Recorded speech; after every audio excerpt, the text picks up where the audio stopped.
అందరికీ నమస్కారం. సో ఇప్పుడు రానున్న 72 అవర్స్లో సో 72 గంటలల్లో మనకి చాలా భారీ వర్షాలు పడే ఛాన్సెస్ ఉన్నాయి మెదక్ జిల్లా వ్యాప్తంగా కూడా. సో ప్రజలందరూ కూడా అప్రమత్తంగా ఉండాల్సిన అవసరం ఉంది. సో ఇప్పుడు ఈరోజు మెడికల్ ఆఫీసర్స్తో మళ్ళీ ఎంపీడీఓస్తో కూడా ఒక టెలికాన్ఫరెన్స్ కూడా పెట్టడం జరుగుతూ ఉంది. సో అందరినీ అప్రమత్తంగా ఉండడానికి.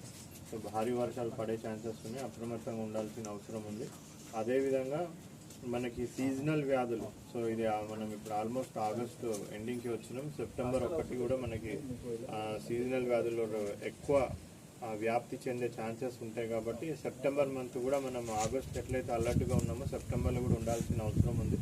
సో ప్రజలందరికీ కూడా మీడియా ముఖంగా విజ్ఞప్తి ఏంటి అనేసి అంటే, సో ఈ సీజనల్ వ్యాధులు మనకు రాకుండా ఉండాలంటే ఎస్పెషల్లీ నీళ్లు నిల్వ ఉండకుండా చూసుకోవాల్సిన బాధ్యత మనందరిది, ప్రభుత్వం ఒకటే